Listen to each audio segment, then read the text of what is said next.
बाबा जी मेरा क्वेश्चन है कि आजकल बहुत सारे बच्चे डिप्रेशन में जा रहे हैं। Even in my family my husband and cousin brothers also suffered a lot from the depression. So Baba ji ये क्या प्रीवियस कर्मा है कि उसको वो भुगतान है या कुछ एनवायरनमेंट है, फैमिली प्रेशर? और बेटा आप हैरान होंगी कि अब इंडिया दूसरे नंबर पे आ गया है डिप्रेशन में।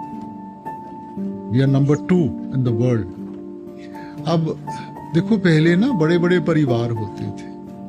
अगर बच्चा अपनी माँ से डरता था, बाप से डरता था, कोई मासी थी, कोई बुआ थी, कोई अपना दादी दादा, कोई ना कोई होता था जिससे बात कर सकता था।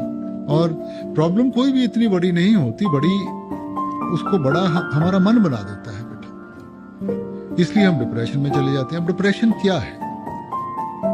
आप किताब को लेके ना अगर उसको फ्लिप करेंगे आप क्या कुछ समझ पाएंगे?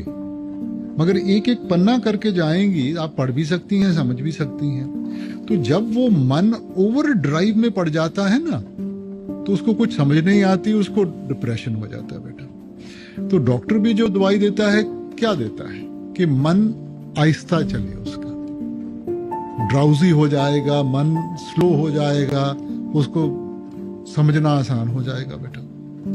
अब क्योंकि हम सब कुछ अपने मन में रखते हैं, वो अपनी पूरी भड़ास सब कुछ मन में रखते हैं, तो फिर वो कहीं ना कहीं उसने निकलना है।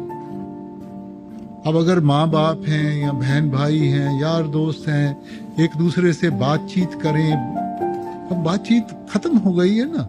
घरों में बाद में कोई जाता है, पहले टीवी ऑन हो जाती है या हाथ में सेलफोन आ जाता है। ना कोई इकट्ठा बैठ के खाना खाता है, ना कोई एक दूसरे का दुख दर्द बांटता है। इसीलिए ये चीजें होती हैं। तो ये तो हमने खुद अपने ऊपर लाई है ना ये अवस्था। अब ये कहना कि जी किस्मत में लिखा था या और कोई चीज थी, ये अवस्था तो हमने खुद बनाई है।